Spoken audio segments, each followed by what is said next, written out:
So it's time to take a look at the Chameleon. This ship has been changed. A while ago it has gained one extra medium slot for a special module, and the ship lost the built-in sniper module.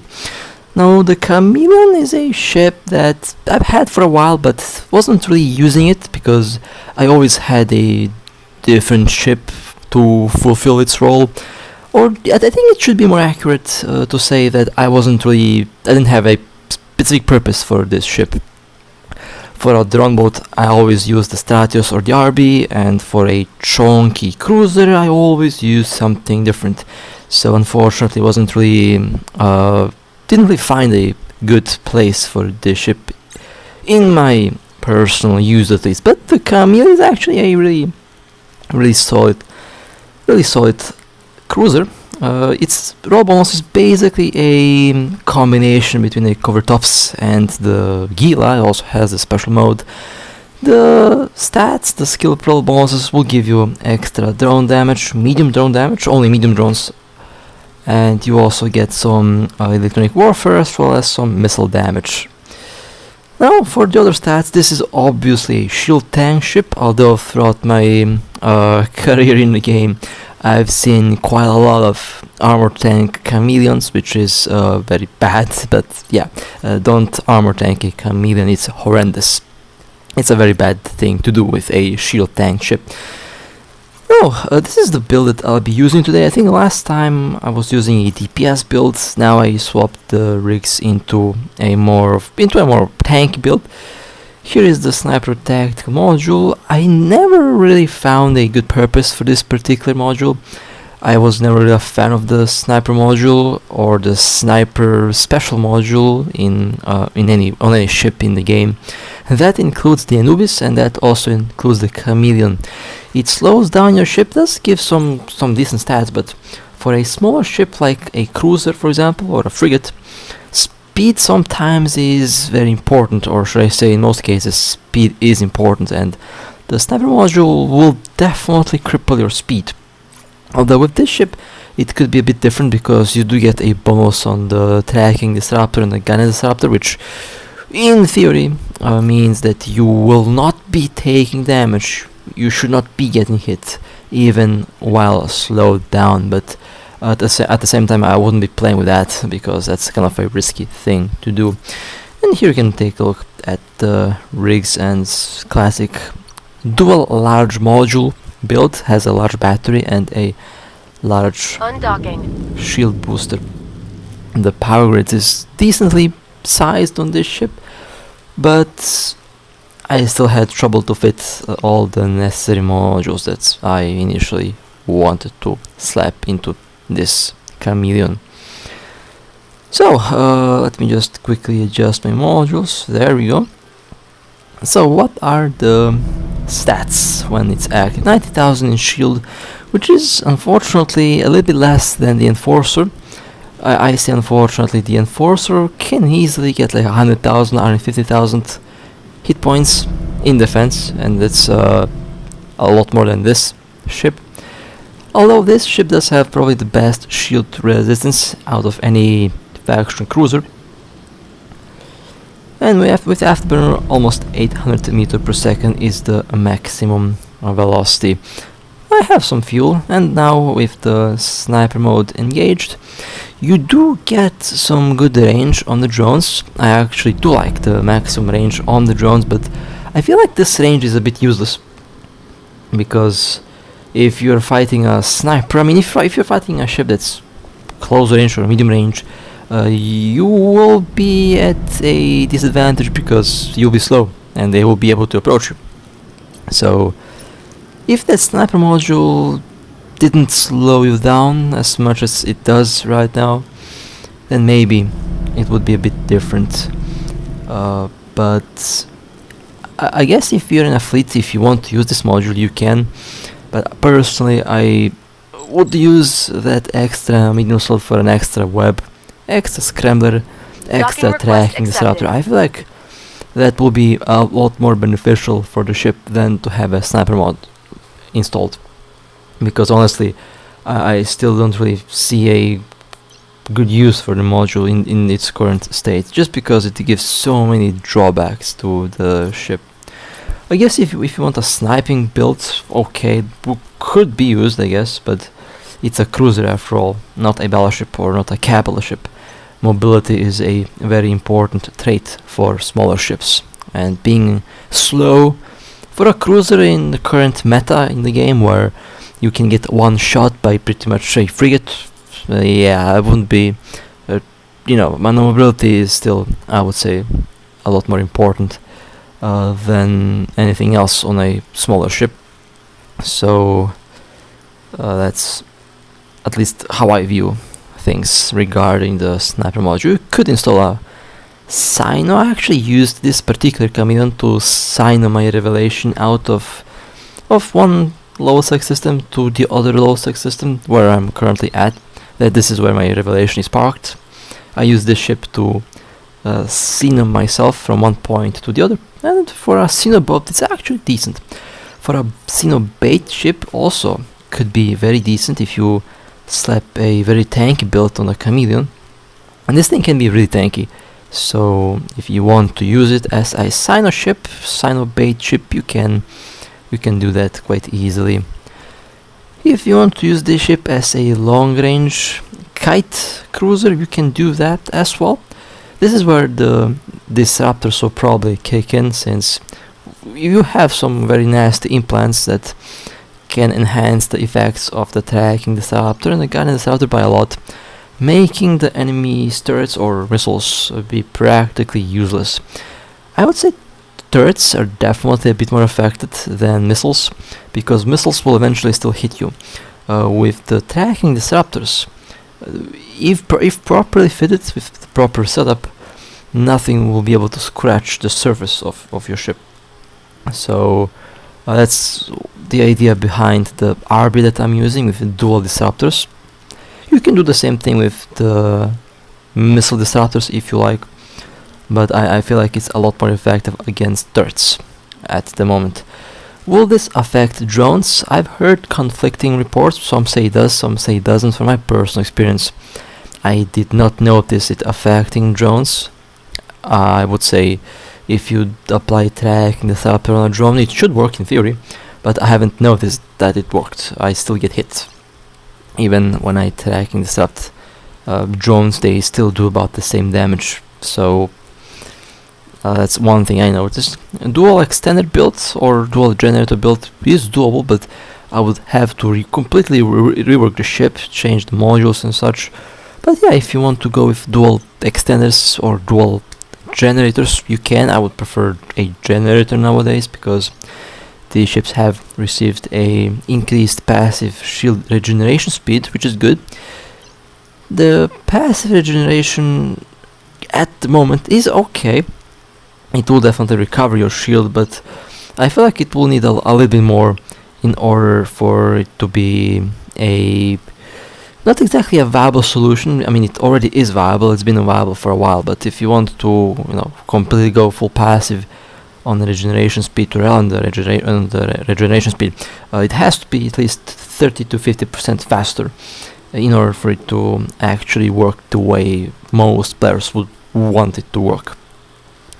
You can get that, you can get it to work in that particular way, but it is rather expensive to get all the necessary rigs for that, because right now, in order to get that, you would have to have some very serious integrations, very expensive integrations. I've done that on a Raven. I was able to make my own Raven with that passively tanked build, but unfortunately that build costs like a dreadnought, so I wasn't really a big fan of the costs, and that's why I'm saying it needs to have a different type of buff in order for it to be more viable for everyone. 150,000 hit points. Now this is approximately what we see on a enforcer, if it's a tanky enforcer, although enforcer has a similar build, has about 150,000, but a large armor repairer installed. The enforcer is just the most, like, the craziest cruiser in the game right now. It's not impossible to destroy the enforcer, but if properly built, that thing can really be tanky. and it is able to repair like 6000 armor every 5 seconds, which is very close to what I am doing on the Hyperion bomber, by the way, with a repair nanocore. So yeah, the Enforcer is definitely the craziest cruiser in the game that we have right now. So what kind of builds can I do next? Can you do a DPS build on this ship? Well, yeah, you can if you like. Although for a full DPS I already have a Stratius, which does that job much better because it's a cloaky ship. And if you compare the DPS between the Stratius and the Chameleon, I think the Stratius does more damage, more DPS, and the Stratius is also cloaky and can be invisible. So I would say the Stratius definitely has a huge advantage over any other cover top ship in the game, with the exception of the Enforcer, because both of them are actually, the Enforcer can do the same thing that the Stratius can do, but it doesn't have drones, and that's the advantage where the Stratius actually is much better, because as we all know, bombard implant, drone bombs I like to call them, are still broken. When I say broken, I don't mean they don't work. Oh, they work. Oh, they work. Oh, they work. I can assure that. They're just way too strong, to put it bluntly. They are way too strong even now, and the bombard is still the only implant that I might get to level 45 when we get that implant reset. Hopefully that happens, because I would definitely give up 3 or 4 of my implants and put all of that into 2 implants that I use. I would definitely remove barrage, and all of that would be put into thermocirculation and bombard, because honestly, if you have bombard, you don't really need anything else, because no other weapon system will give the same punch as bombard. I don't know, I mean, super carriers use it, drone boats use it, everything is using it. I might as well use it myself. Undocking.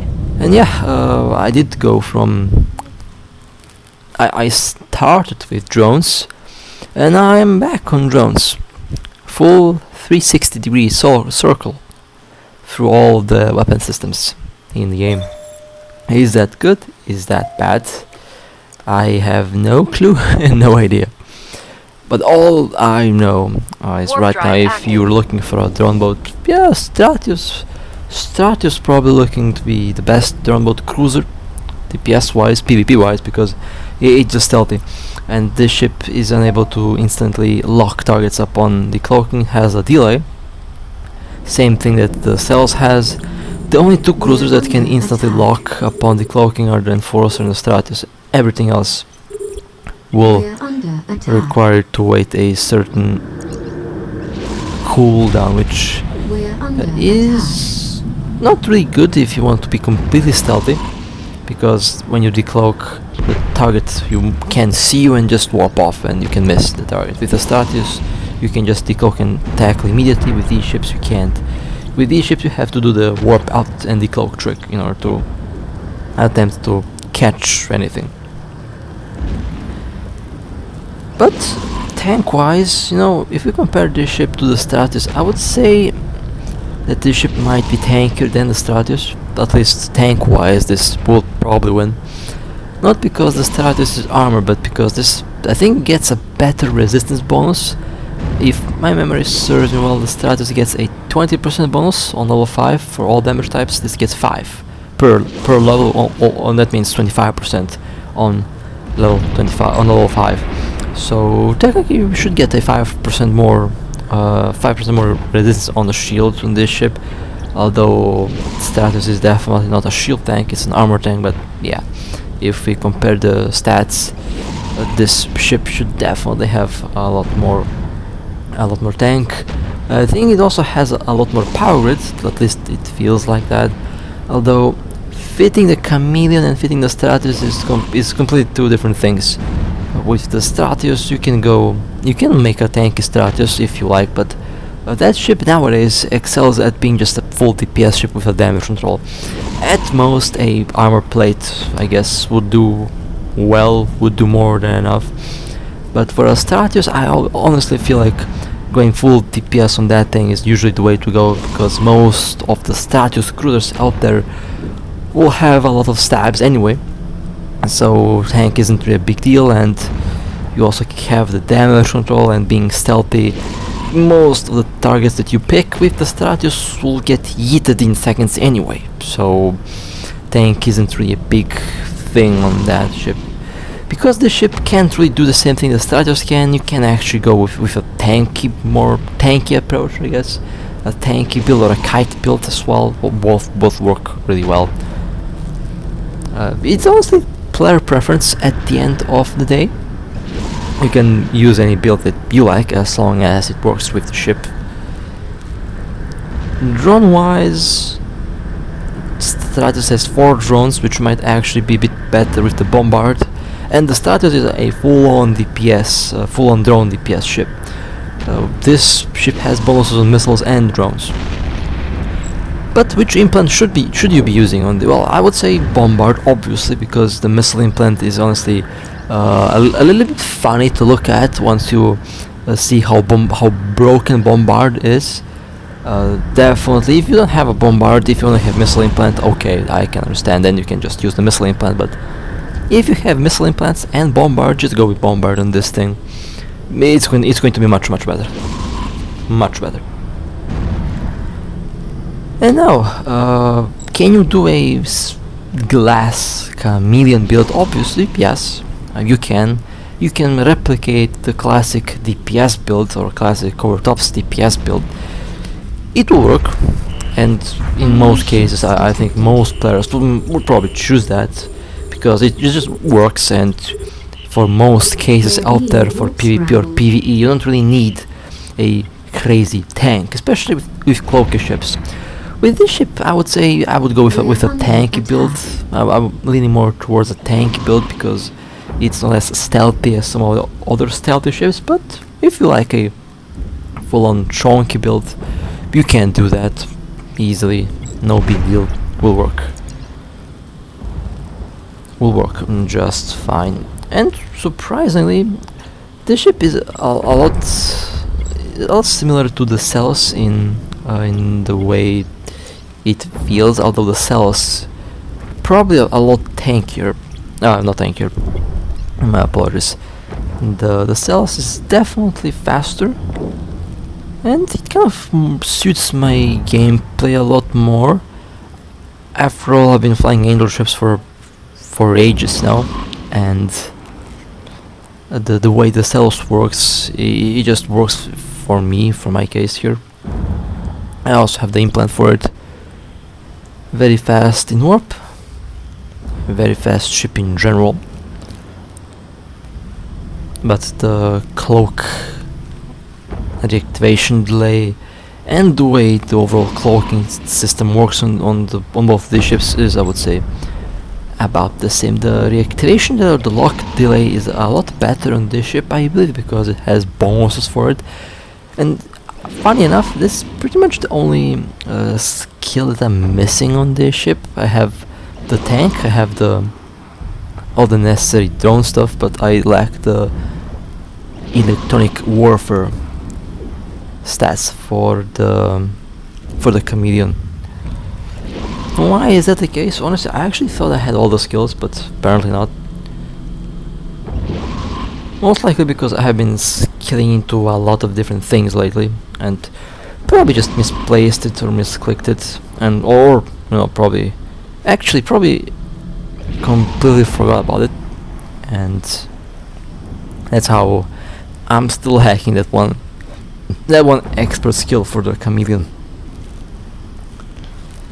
But in any case, what's the next thing that I'll be doing with the Chameleon? That's a good question, because that's a question that I myself don't know the answer for, because at the same time, if I go in null, like I was going in null a couple days ago, or actually as I do every day nowadays, I usually fly the Celos, Enforcer, either the Celos or the Enforcer because it warps and it's basically Stratius in the way its cloaking system works. The Cells because it's also fast and has good DPS and it's just a good ship to chase stuff around. So the Enforcer and the Cells kind of work better in my case here because they allow me to chase stuff. Chasing stuff is important if you have no bubble. If you're solo, if you're hunting around, running around and looking for targets, then warp speed is important, and with the Cells and with the Enforcer your warp speed is better than most ships by default. You don't have to install any navigation rigs, any warp rigs to make the ship warp faster. This is why usually I am flying these two ships.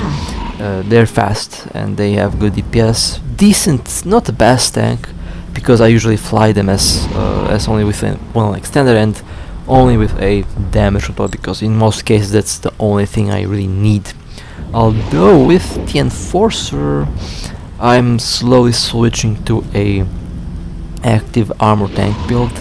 I don't know, that ship is a bit weird. The Cells just works the way it is right now. I don't have any issues with that thing, it works flawlessly.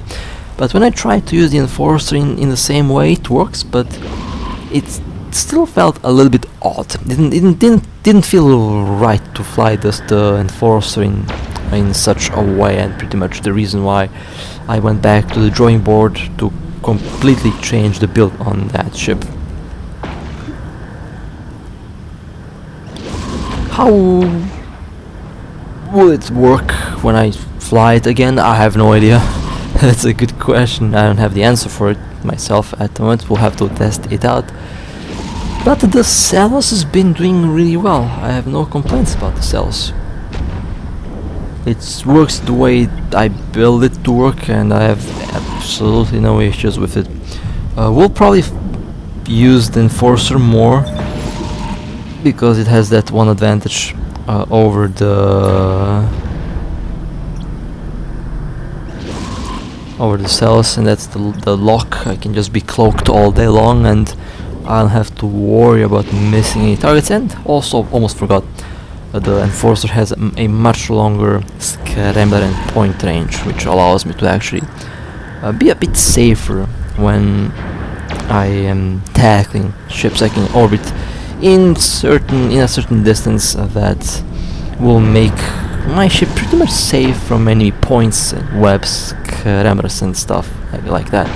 Also a huge advantage that the Enforcer has over most of the other faction ships. But that will be it for the Chameleon. Again, I like this ship. I think this ship is well liked by a lot of players, and it kind of sucks that I'm still not able to find a good place for this ship, at least for my personal use, because I already have a ship that took its place, but I kind of want to fly it. I am very interested in the tanky, the tanky Gila type build, which is a build that I like a lot, and I would like to see the Chameleon built in the same way. And yeah, I'll definitely be coming back to this ship at one point, and we'll probably be flying it at one point. But with that being said, hope you guys enjoyed. If you would like to support me, feel free to like and subscribe. And with that being said, stay safe, fly safe, as always. I'll see you next time.